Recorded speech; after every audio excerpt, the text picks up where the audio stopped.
Ram Ram viscera ने हर हर महादेव प्रवचन श्रीता के एक और नए अध्याय में आपका स्वागत है। भाई आशा करता हूँ सब स्वस्थ होंगे और परमात्मा की कृपा सब पे बनी रहे। तो भाई एक महत्वपूर्ण विषय लेंगे आज कि कई भाई ये प्रश्न रह जा है कि परमात्मा ने प्रश्न की स्त्रिया करें, परमात्मा की स्त्री की प्राप्त करा जा सके है। तो शुरू से ही हम निरंतर ये चीज़ में चर्चा करते आ रहे हैं कि हर एक चीज़ के लिए आपको पुरुषार्थ तो करना ही पड़ेगा। तो परमात्मा को अगर प्राप्त करना है, क्योंकि परमात्मा को प्राप्त करना इस जीवन का मुख्य उद्देश्य है, वही नित्य और शाश्वत तत्व है। उसको प्राप्त करना है तो भाई उसके प्रति अनन्य प्रेम और अटूट विश्वास सबसे ज़्यादा ज़रूरी है। सबसे पहले अब हम संसार की चीज़ों पर, संसारी व्यक्ति पर बहुत विश्वास कर रहे हैं लगातार, लेकिन जो जिसके कारण सबकी आस और सांस चल रही है वो परम पिता परमेश्वर है, उस पर हमने सबसे ज़्यादा विश्वास दिखाना पड़ेगा। सबसे ज़्यादा नहीं, उस पर एक अनन्य प्रेम और केवल उसी पर विश्वास दिखाना पड़ेगा। तो उस पर विश्वास करे तय आप असंभव ने भी संभव कर सको हो। मतलब कोई भी चीज़ ऐसी, कोई दुष्कर ऐसा कार्य नहीं है जो मतलब परमात्मा की कृपा दृष्टि अगर हो जाए तो ना हो। इस बात ने बिल्कुल आसानी और सरल भाषा समझने के लिए आज जो हमारी एक पुरानी कथा है वो लेते हैं। मरकंड ऋषि थे भाई एक समय में, तो उनके जो जीवन में ना कोई भी संतान नहीं थी, संतान प्राप्ति का कोई योग भी ना था। लेकिन वो महादेव के भगवान शिव जो आदि हैं, अनंत हैं और सब कारणों के परम कारण हैं, जब सब चीज़ें उन्हीं से उत्पन्न होती हैं और अंत में उन्हीं में विलय हो जाती हैं। उन शाश्वत तत्व परमपिता परमेश्वर जो भगवान शिव के वो अनन्य भगत थे। तो परमात्मा की लगातार भक्ति में वो और उनकी पत्नी निरंतर लगे रहते थे। तो भगवान शिव ने उन पर प्रसन्न हुए और दर्शन दिए। तो बोला कि भाई आपकी कोई इच्छा हो तो बताओ। तो वो बोले कि वैसे तो कोई विशेष इच्छा नहीं है, हमारा तो जीवन आपकी भक्ति में समर्पित है और ये हमारी इच्छा है कि आपकी भक्ति में हमारा मन लगातार रमा रहे।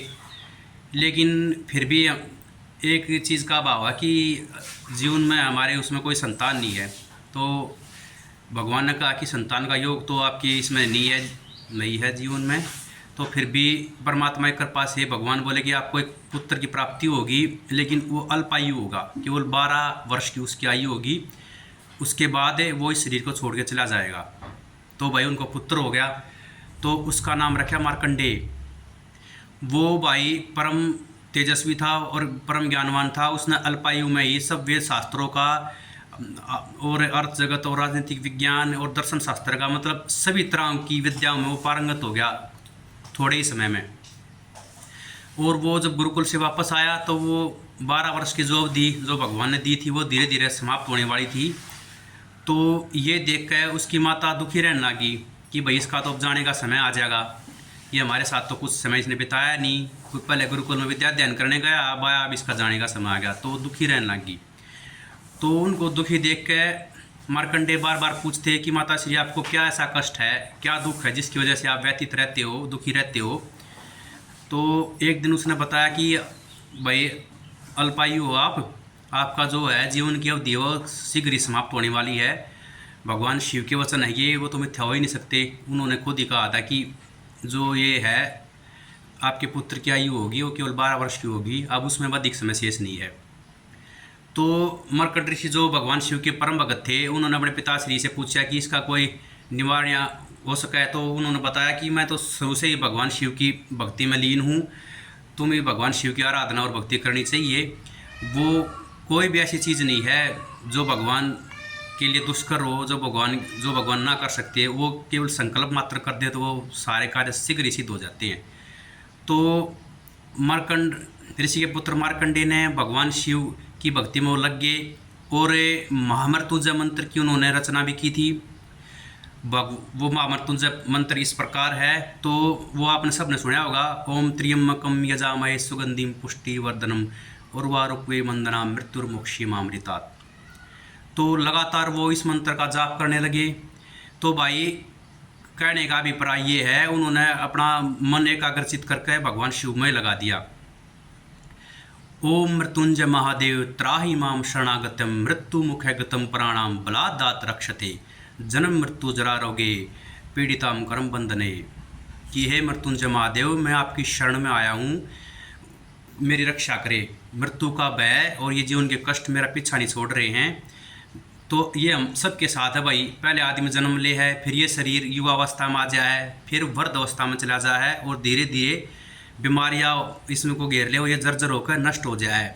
ये चक्कर लगातार हमारे साथ और सबके साथ चला रहा है, प्रत्येक जीव के साथ। इससे बाहर निकलने का केवल एक ही रास्ता है, वो परमात्मा का ध्यान है और परमात्मा पर अटूट विश्वास और अनन्य प्रेम दिखाना है। तो वो लगातार भगवान शिव की आराधना करते रहे। जब उनकी मृत्यु का समय जो निर्धारित कर रखा था वो समय पूरा हुआ तो काल उनको लेने के लिए आते हैं और काल उनको उनके प्राण को हरने के लिए उन पर अपना जो है मृत्यु का जो पास वो फेंकते हैं।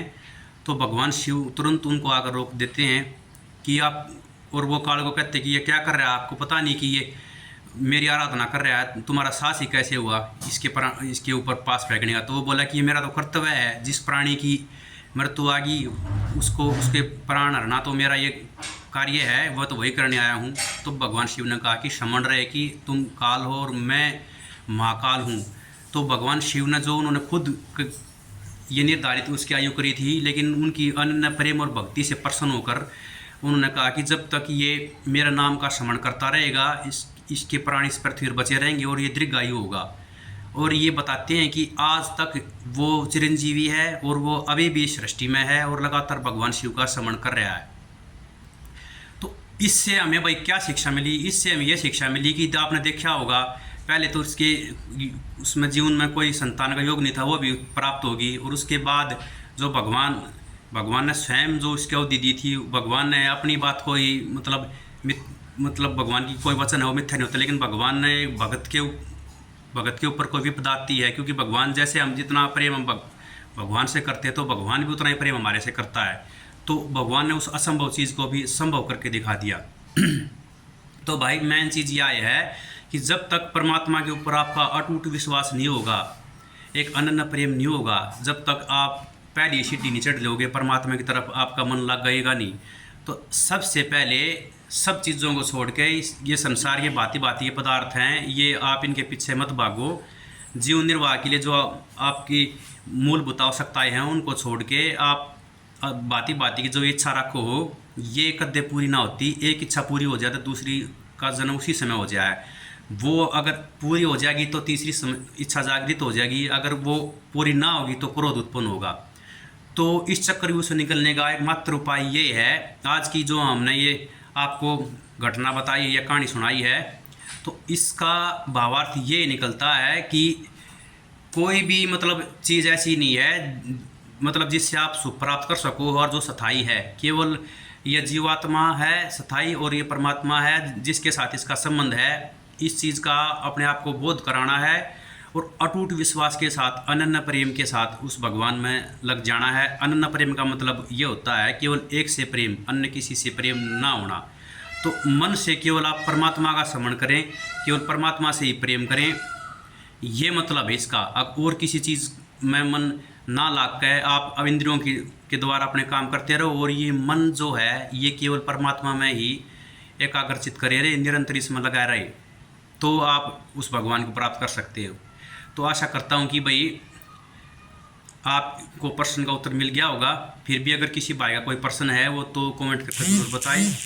तो और भाई मैं फिर वही बात बता रहा हूँ कि मैं इतना बड़ा संस्कृत का विद्वान हूँ, कोई वो चीज़ नहीं हूँ। कोई त्रुटि अगर मेरे से रह जाए तो उसके लिए मैं क्षमा प्रार्थी हूँ।